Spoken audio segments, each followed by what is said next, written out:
GKJ Kutoarjo. Shalom. Majelis Jemaat mengucapkan terima kasih kepada jemaat yang berkenan mengikuti ibadah secara online pada saat ini. Jika jemaat rindu memberikan persembahan, dapat ditransfer melalui rekening atas nama Bendahara GKJ Kutoarjo atau langsung ke kantor gereja pada saat jam kerja. Dapat juga melalui pengurus di kelompok dan pepantan masing-masing. Mari kita datang menyembah kepada Tuhan dengan puji-pujian. Mari datang kepadanya dengan kesungguhan. Jemaat dipersilahkan berdiri. Kita memuji nama Tuhan dari Kidung Jemaat 64 bait 1.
Pertolongan kita adalah dalam nama Tuhan yang menjadikan langit dan bumi.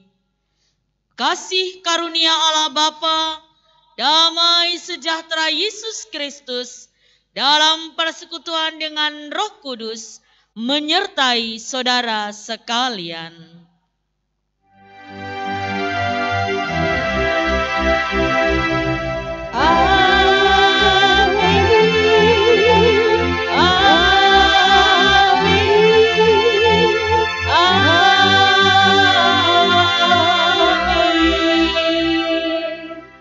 Silahkan duduk. Betapa indah harinya Kidung Jemaat 395 bait yang pertama.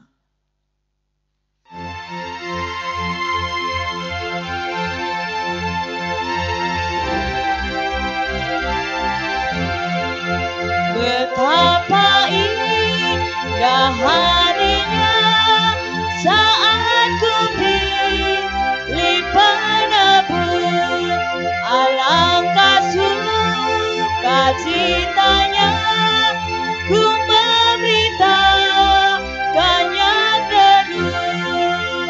Indahlah harinya Yesus membasuh dosaku, ku diajari menebus, berjaga dan berdoa terus. Indahlah harinya Yesus membasuh dosaku. Jemaat yang dikasihi oleh Tuhan, mari kita bersatu dalam doa. Kita berdoa. Ya Tuhan, kami merindukan sabda-Mu. Berkenanlah Engkau berfirman kepada kami, dan tolonglah kami untuk dapat mengerti, memahami, dan menerima serta melakukan sabda Tuhan dalam hidup kami. Dalam nama Tuhan Yesus Firman yang hidup, kami berdoa. Amin. Jemaat yang dikasihi oleh Tuhan, bacaan pada minggu ini diambil dari Injil Markus pasal 5, ayat 21 sampai ayat 43. Lembaga Alkitab Indonesia memberi judul, Yesus membangkitkan anak Yairus dan menyembuhkan seorang perempuan yang sakit pendarahan. Sesudah Yesus menyeberang lagi dengan perahu, orang banyak berbondong-bondong datang lalu mengerumuni dia. Sebab ia berada di tepi danau. Datanglah seorang kepala rumah ibadat yang bernama Yairus. Ketika ia melihat Yesus, tersungkurlah ia di depan kakinya dan memohon dengan sangat kepadanya, "Anakku perempuan sedang sakit, hampir mati. Datanglah kiranya dan letakkanlah tanganmu atasnya, supaya ia selamat dan tetap hidup." Lalu pergilah Yesus dengan orang itu. Orang banyak berbondong-bondong mengikuti dia dan berdesak-desakan di dekatnya. Adalah di situ seorang perempuan yang sudah 12 tahun lamanya menderita pendarahan. Ia telah berulang-ulang diobati oleh berbagai tabib, sehingga telah dihabiskannya semua yang ada padanya. Namun sama sekali tidak ada faedahnya, malah sebaliknya keadaannya makin memburuk. Dia sudah mendengar berita-berita tentang Yesus. Maka di tengah-tengah orang banyak itu ia mendekati Yesus dari belakang dan menjamah jubahnya. Sebab katanya, "Asalku jamah saja jubahnya, aku akan sembuh." Seketika itu juga berhentilah pendarahannya dan ia merasa bahwa badannya sudah sembuh dari penyakitnya. Pada ketika itu juga Yesus mengetahui bahwa ada tenaga yang keluar dari dirinya. Lalu ia berpaling di tengah orang banyak dan bertanya, "Siapa yang menjamah jubahku?" Murid-muridnya menjawab, "Engkau lihatlah bagaimana orang-orang ini berdesak-desakan dekatmu, dan engkau bertanya siapa yang menjamah aku?" Lalu ia memandang sekelilingnya untuk melihat siapa yang telah melakukan hal itu. Perempuan itu yang menjadi takut dan gemetar ketika mengetahui apa yang telah terjadi atas dirinya, tampil dan tersungkur di depan Yesus dan dengan tulus memberitahukan segala sesuatu kepadanya. Maka katanya kepada perempuan itu, "Hai anakku, imanmu telah menyelamatkan engkau. Pergilah dengan selamat dan sembuhlah dari penyakitmu." Ketika Yesus masih berbicara, datanglah orang dari keluarga kepala rumah ibadat itu dan berkata, "Anakmu sudah mati. Apa perlunya lagi engkau menyusah-nyusahkan guru?" Tetapi Yesus tidak menghiraukan perkataan mereka dan berkata kepada kepala rumah ibadat, "Jangan takut, percaya saja." Lalu Yesus tidak memperbolehkan seorang pun ikut serta, kecuali Petrus, Yakobus, dan Yohanes, saudara Yakobus. Mereka tiba di rumah kepala rumah ibadat, dan di sana dilihatnya orang-orang ribut, menangis, dan meratap dengan suara nyaring. Sesudah ia masuk, ia berkata kepada orang-orang itu, "Mengapa kamu ribut dan menangis? Anak ini tidak mati, tetapi tidur." Tetapi mereka menertawakan dia. Maka diusirnya semua orang itu, lalu dibawanya ayah dan ibu anak itu, dan mereka yang bersama-sama dengan dia masuk ke kamar anak itu. Lalu dipegangnya tangan anak itu, katanya, "Talita kum," yang berarti, "Hai anak, aku berkata kepadamu, bangunlah."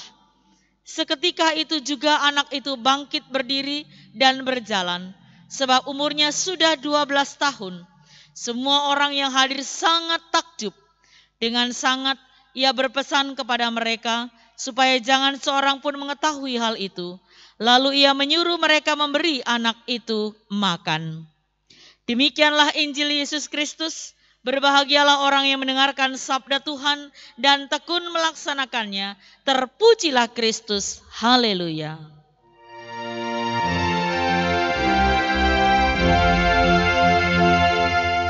Haleluya. Haleluya.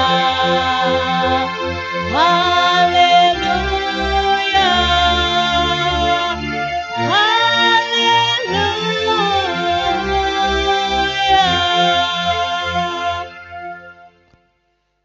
Jemaat yang dikasihi Tuhan, jika kita memiliki barang yang sangat berharga, apakah kita rela jika diberikan kepada orang lain? Tentu saja kita menjadi ragu atau malah enggan untuk memberikannya. Sesuatu yang sangat berharga sulit untuk dilepaskan begitu saja. Karena apa? Karena cinta. Karena ikatan yang melekat pada sesuatu yang berharga itu membuat kita enggan untuk memberikannya kepada orang lain. Hal berharga dalam hidup kita bisa dalam bentuk benda maupun seseorang yang kita cintai. Keluarga, sahabat adalah orang-orang yang begitu berharga dalam hidup kita. Kendaraan, rumah, perhiasan, tanah juga bisa menjadi hal yang sangat berharga bagi kehidupan kita. Meskipun semua itu sulit untuk kita lepaskan dari hidup, namun kita harus menyadari bahwa segala sesuatu yang ada dalam kehidupan ini bersifat sementara.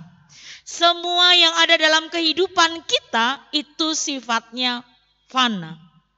Ada saatnya kita harus mengikhlaskan, merelakannya untuk pergi dan hilang dari kehidupan kita.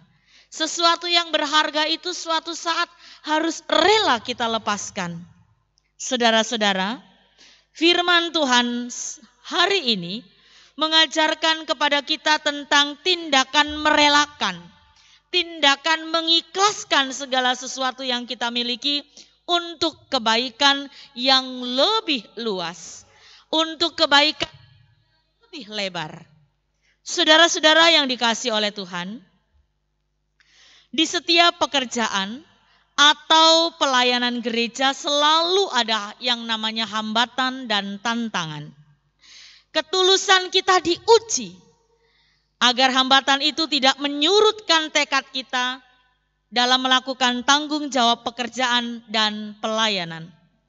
Melalui firman Tuhan, hari ini kita melihat Yesus pun menjumpai hambatan-hambatan di tengah karya penyelayanannya. Sesaat setelah ia turun dari perahu, banyak orang berbondong-bondong mengerumuni Yesus. Lalu datanglah Yairus, seorang kepala rumah ibadat yang meminta pertolongan Yesus karena anak perempuannya sedang sekarat. Perjalanan Yesus dan Yairus menuju ke rumah Yairus terhambat oleh banyaknya orang yang ada di sekeliling Yesus yang mengerumuni dia. Baik Yesus maupun Yairus tidak merasa terganggu dengan keberadaan orang banyak tadi. Padahal mereka sedang tergesa-gesa. Belum lagi di tengah jalan dalam bacaan kita dikisahkan tentang seorang perempuan yang sakit pendarahan yang menyita waktu perjalanan Yesus dan Yairus. Perempuan ini berusaha untuk mendapatkan kesembuhan dari Yesus. Tetapi tidak ada kesempatan bagi dia untuk berbicara dan meminta belas kasih Yesus. Karena banyaknya orang yang berdesak-desakan. Meski kesempatannya sangat kecil, meski kesempatan atau peluangnya sangat tipis, namun perempuan ini percaya akan sembuh walau hanya menjamah jumbai Yesus dari belakang. Tindakan perempuan ini menunjukkan bahwa usaha yang dilakukan dengan sungguh-sungguh, dengan penuh ketulusan, dengan penuh keikhlasan akan menuai hasil yang diharapkan. Sekalipun kesempatan yang didapat sangat kecil, tetapi dia membuktikan bahwa dia bukan orang yang mudah putus asa. Saudara-saudara, peristiwa sembuhnya perempuan tadi tentu saja menyita waktu perjalanan Yesus dan Yairus. Ketika Yesus sedang bercakap dengan perempuan tadi, muncullah kabar bahwa anak perempuan Yairus sudah mati. Pastinya Yairus merasa terkejut dan sedih mendengar berita tersebut. Namun yang menarik di sini adalah bahwa Yairus tidak kecewa dan marah, apalagi menyalahkan perempuan yang menghambat perjalanan mereka, yang bisa saja dianggap sebagai penyebab kematian anaknya karena telah menyita waktu Yesus. Sikap Yairus ini memperlihatkan bahwa ia tidak ingin membatasi karya pelayanan Yesus yang ditujukan kepada orang lain dan orang banyak. Yairus tulus dalam meminta, sekaligus juga tulus dalam menerima kenyataan. Di akhir kisah kita melihat ketulusan keikhlasan hati Yairus berubah menjadi indah. Di mana kita tahu bahwa anaknya yang sudah divonis mati hidup kembali. Saudara-saudara yang dikasihi oleh Tuhan, sebagai umat Tuhan, saudara dan saya, kita seharusnya menyadari bahwa segala sesuatu yang kita miliki dan melekat dalam kehidupan di dunia ini hanyalah sementara. Fana sifatnya, tidak abadi. Ada saat di mana kita menerima, memiliki segala sesuatu, namun ada saatnya kita juga memberikan, melepas apa yang kita punya. Saudara-saudara, dan diharapkan ketika kita melepas, memberi yang melekat dalam hidup, kita melakukannya dengan kerelaan, dengan keikhlasan. Supaya beban yang terjadi tidak terlalu berat. Jika kita memiliki keikhlasan, maka akan tumbuh dalam diri kita ketergantungan bukan pada apa yang kita punya, tetapi kepada Tuhan. Baik itu dalam memberi apa yang kita miliki, ataupun menerima segala sesuatu dalam kehidupan kita. Kita ikhlas, karena kita tahu Tuhan akan memberi yang terbaik. Keikhlasan itu ibarat tangan yang selalu terbuka dalam meminta berkat. Ibarat tangan yang terbuka, kita selalu siap ketika Tuhan mengambil juga apa yang kita punya. Apa yang telah diberikan kepada kita. Sesuatu yang telah kita miliki dan kita jadikan hal yang sangat berharga. Melalui tangan yang terbuka, kita juga akan menerima berkat Tuhan yang lain sebagai ganti dari apa yang diambil daripada kita. Oleh karena itu saudara, marilah kita menjalani kehidupan ini dengan penuh ketulusan hati. Keikhlasan. Kita boleh merawat, menjaga apa yang kita punya, apa yang kita anggap berharga. Tetapi kita juga harus menyadari bahwa semua itu adalah milik Tuhan, titipannya. Kita tahu bahwa Dia akan memberi yang terbaik untuk kehidupan kita. Amin. Marilah sebagai bagian dari umat Tuhan di dunia dan di segala zaman, kita mengingat dan menegaskan kembali iman kita. Jemaat kami undang bangkit berdiri. Kita mengucapkan ulang pengakuan iman rasuli yang demikian. Aku percaya kepada Allah Bapa yang Maha Kuasa, Khalik langit dan bumi, dan kepada Yesus Kristus anaknya yang tunggal Tuhan kita, yang dikandung daripada Roh Kudus, lahir dari anak darah Maria, yang menderita di bawah pemerintahan Pontius Pilatus, disalibkan, mati dan dikuburkan, turun ke dalam kerajaan maut. Pada hari yang ketiga, bangkit pula dari antara orang mati, naik ke surga, duduk di sebelah kanan Allah Bapa yang Maha Kuasa, dan akan datang dari sana untuk menghakimi orang yang hidup dan yang mati. Aku percaya kepada Roh Kudus, gereja yang kudus dan am, persekutuan orang kudus, pengampunan dosa, kebangkitan daging, dan hidup yang kekal. Silahkan duduk kembali. Mari kita bersatu dalam doa. Allah yang Maha Pemurah, ajar kami untuk memiliki ketulusan dan keikhlasan dalam menjalani kehidupan ini. Agar kami berani melepas apa yang kami miliki untuk kepentingan kehidupan yang lebih baik lagi. Kami memohon berkat agar kami mampu menjadi pelaku firman dalam hidup kami. Kami memohon kesembuhan bagi mereka yang sakit, penghiburan bagi mereka yang berduka, kekuatan yang bagi mereka yang lemah, bahkan pengharapan bagi mereka yang saat ini kehilangan pengharapan. Kami memohon berkat-Mu ya Tuhan, bagi janda, duda, anak yatim piatu, mereka yang sendirian dan tersisih. Kiranya Tuhan memberkati dan menolong kami, agar kami mampu berbagi berkat dengan mereka yang membutuhkan. Allah yang Maha Pemurah, sebagai gereja-Mu ajar kami untuk selalu setia dalam persekutuan, sekalipun mungkin karena berbagai kondisi yang ada saat ini, kami harus melakukannya di rumah, atau bahkan dalam segala keterbatasan kami hanya mampu dapat bertemu dalam doa-doa kami. Kami mohon berkat agar persekutuan tetap terjalin di antara kami dan program pelayanan tetap berjalan. Kami memohon berkat-Mu bagi mereka yang berulang tahun, panjang umur dan kesehatan Tuhan limpahkan bagi saudara-saudara kami. Demikian juga anak-anak kami dalam pergumulan mereka mencari sekolah yang lebih baik.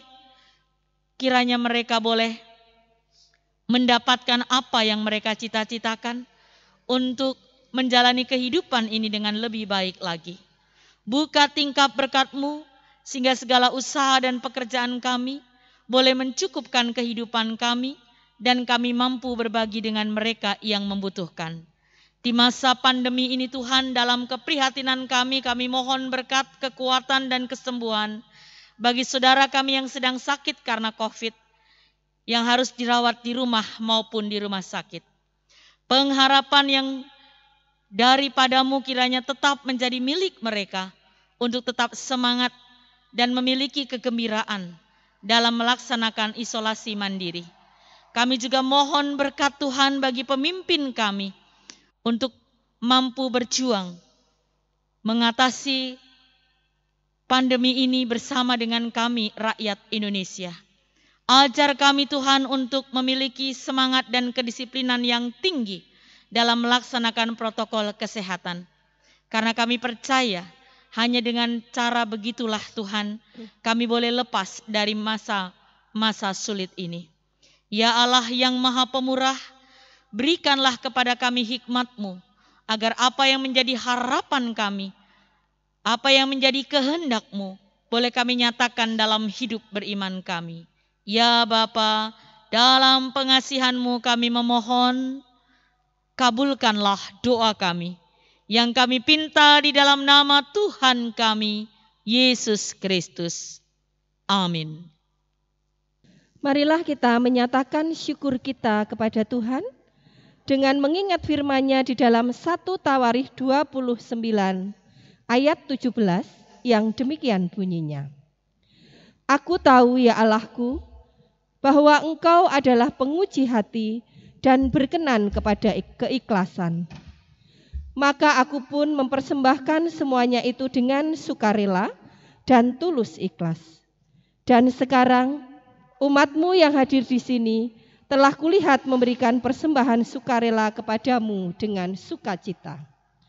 Kita pujikan dari Kidung Jemaat 379.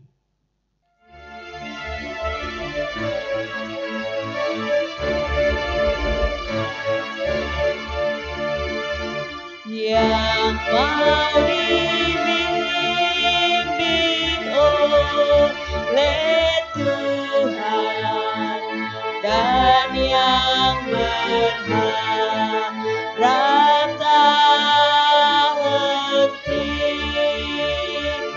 akan mendapat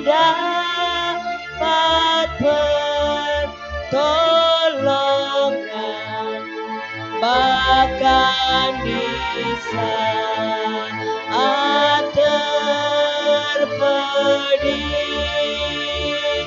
Tuhanlah dasar imannya,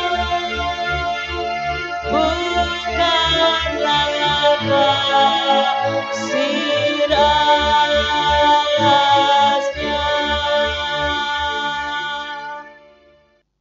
Jemaat kami undang bangkit berdiri, kita akan mengaturkan persembahan kita di dalam doa. Mari kita berdoa.